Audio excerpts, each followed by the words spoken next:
All right, Shalom. I want to start off by giving all praise, honor, and glory due to Yahweh, Bahashem, Yahweh Shai, Bahashem, Rakakodash. I'd like to give double honors unto the apostles and the elders of Great Millstone, who I learned this truth from. And I'd like to say peace and salutations unto the hopefully elect. Today is Monday, March 30th, 2026, Missile Monday. And I have this article from Chatham House. And it says, the Iran war risks triggering a new wave of nuclear proliferation. So I'm just going to go into this article and bring out a few scriptures. Lord willing, this lesson is edifying, straight to the point. And it says, states may be tempted to pursue their own nuclear weapons as they seek deterrence attacks against I'll just restart. It says, states may be tempted to pursue their own nuclear weapons as they seek deterrence against attacks amid uncertainty over U.S. guarantees. It says the U.S.-Israeli war with Iran is taking place as the global non-proliferation regime is already under significant strain. New START, the last bilateral nuclear arms control treaty between the U.S. and Russia, expired in February with nothing to replace it. China is currently expanding and modernizing its nuclear arsenal. France has announced an expansion of its nuclear program and closer cooperation with European partners. Public opinion in several non-nuclear states such as Turkey, Poland, and South Korea seems to be shifting towards support for developing domestic nuclear capabilities as the lessons of the Cold War and the devastating consequences of nuclear weapons fade from living memory. This comes amid rising doubts over Washington's ability to uphold its extended deterrence and security commitments to allies. In particular, the U.S.'s reported redeployment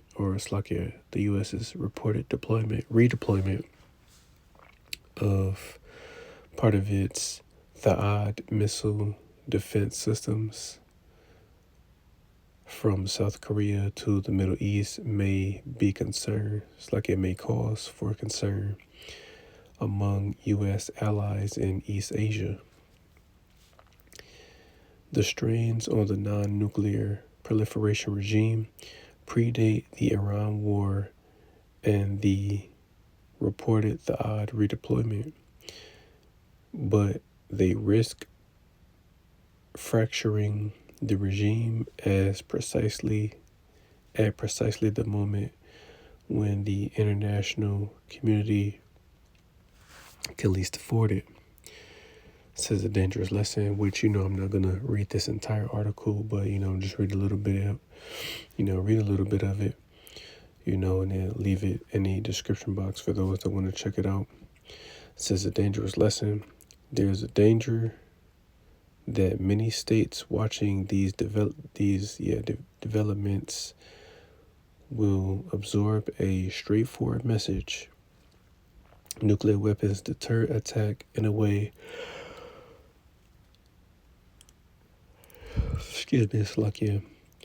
that conventional capabilities cannot.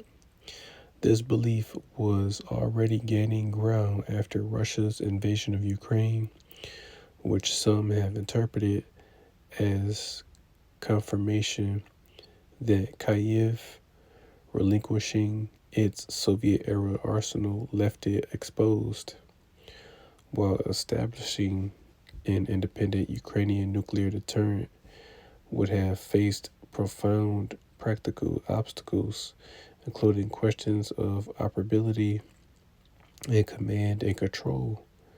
it seems unlikely that Russia would have launched a full-scale invasion if Ukraine had nuclear weapons.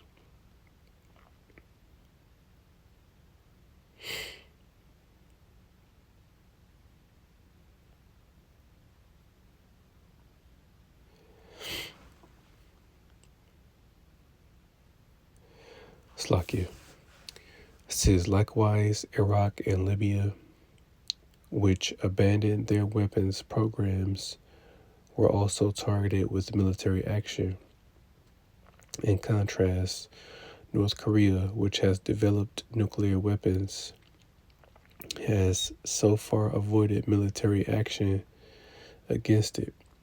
The U.S. and Israel have justified their strikes on Iran in part as The U.S. and Israel have justified their strikes on Iran in part as aimed at preventing Tehran from developing a nuclear weapon in the future.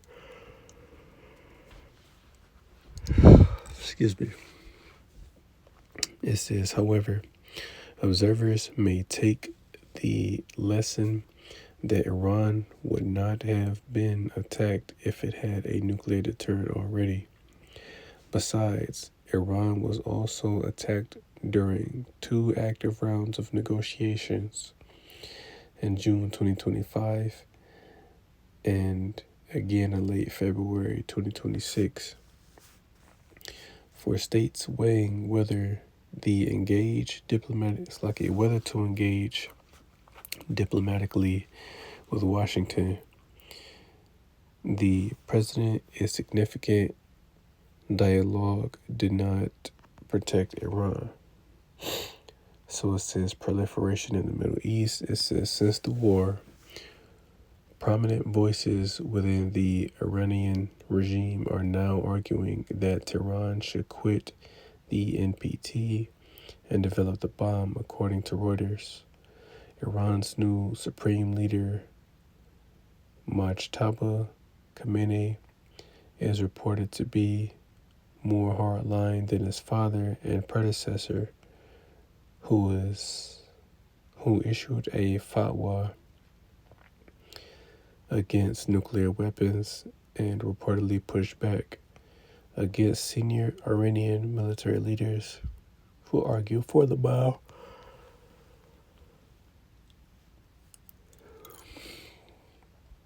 It says if Iran were to develop a nuclear weapons program, the consequences for regional proliferation could be severe. Saudi Arabia's Crown Prince Mohammed bin Salman has reportedly stated that his opposition to nuclear weapons, but has previously warned, including in a 2023 interview, that the kingdom would seek to acquire a nuclear weapon if Iran does. This could in turn prompt even wider proliferation in an already volatile region. So, yeah, as you can clearly see, these nations are gearing up, because now that the New START Treaty has expired, as of February 2026, I forget the exact day, but since then, now what? You see China is, upping their nuclear arsenal, France, just to name a couple countries, but, they're now, like I said in the article, they're modernizing, and expanding their nuclear arsenal, and this is not good for the U.S. No, even though, France is an ally of the United States, France is going to turn on America along with all of America's other allies, because again, Japan, questioned on whether or not the U.S. would have its back, during a time of war, so they want to develop their own missiles, which they have the capability to do so. And then Germany, they also sought, nuclear help from the U.S., But what? Germany was ignored. So therefore they sought help, nuclear help from, the UK and France, for either one of those countries, just in case it were attacked, if, which either one of those countries would have its back. But pretty much again, man, we're in that time where these nations are getting ready, man. We're in a time of war. So I'm not going to make this one too long. Just want to hit a couple main points, because we are in a very, very serious time right now, man. And it's exciting to see. It is. But, now we're starting to see the effect that this war is having on the American economy, because gas prices are still going up, not just here in America, but also, in India, as well. I'm not sure what other, countries are, being affected, by this war. But as of right now, America and India are being affected by it, fuel wise, because again, if the cost of fuel continues to increase, then, everything else is going to continue to increase, but just wanted to make mention of that. But just sticking to the main point, I'm going to start with the book of Joel, chapter 3, and verse 9, and it says, "Proclaim ye this among the Gentiles, prepare war, wake up the mighty men, let all the men of war draw near, let them come up. Beat your plowshares into swords, and your pruning hooks into spears. Let the weak say, I am strong." And right, this is what these different nations are doing. They're gearing up for war, ultimately to come up against Babylon the Great.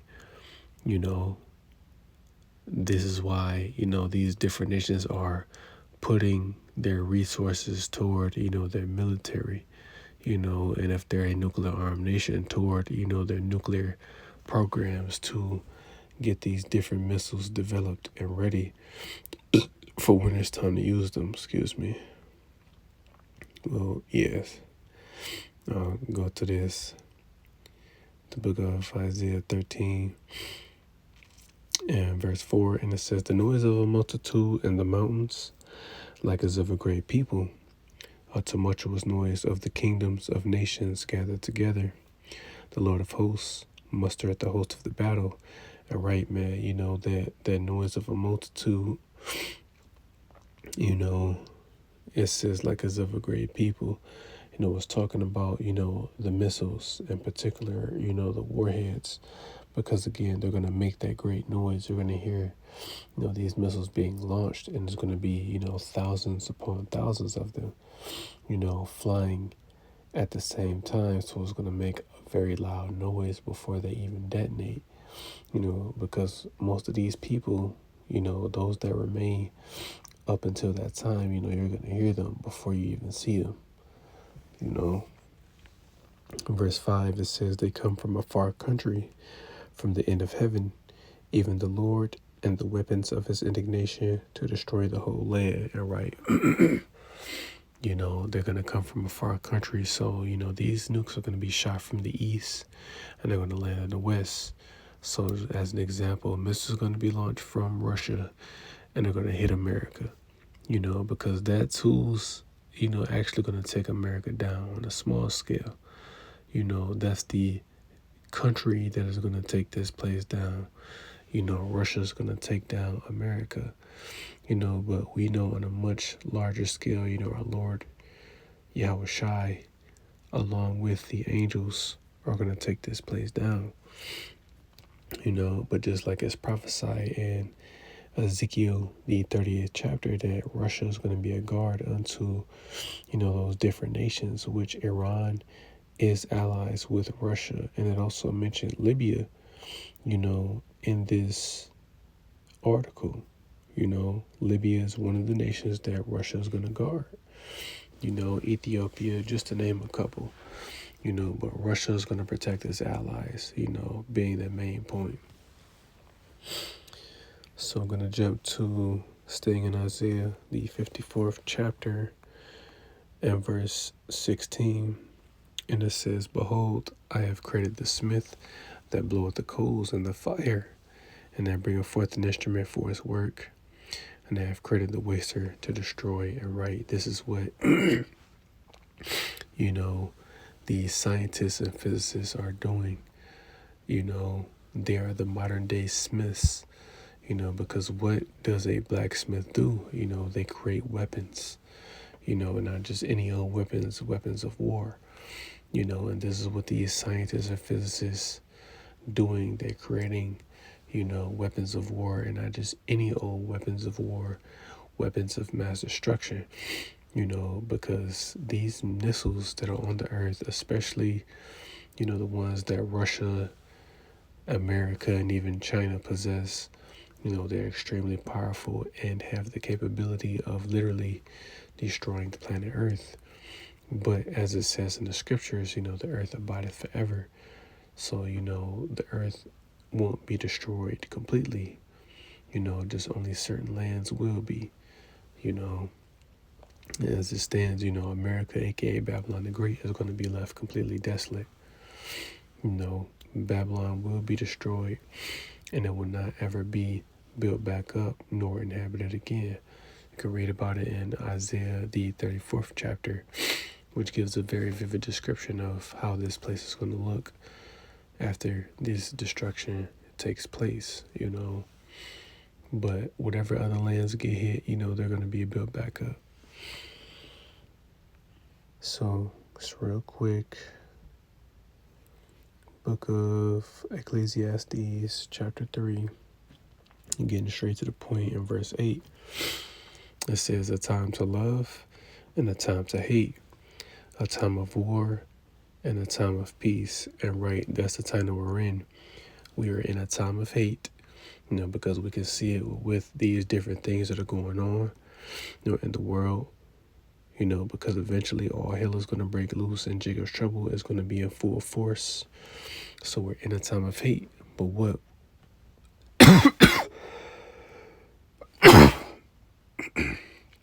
Excuse me. But we're primarily in a time of war, man. And that's what we're seeing, just like our Lord Yahweh Shai told the disciples, the signs of his coming. When what? You should hear of wars or rumors of wars. Because that's the primary thing that we hear in the news, wars, even though it's not spoken of as much now. Russia and Ukraine are still at war, India and Pakistan, excuse me, Slovakia, China and Taiwan, North and South Korea, these different nations are at war with each other, and that ultimate war being World War III, is coming. So let's get the book of Revelation, chapter 11, and verse 14, and it says, the second woe is past, and behold, the third woe cometh quickly, and right.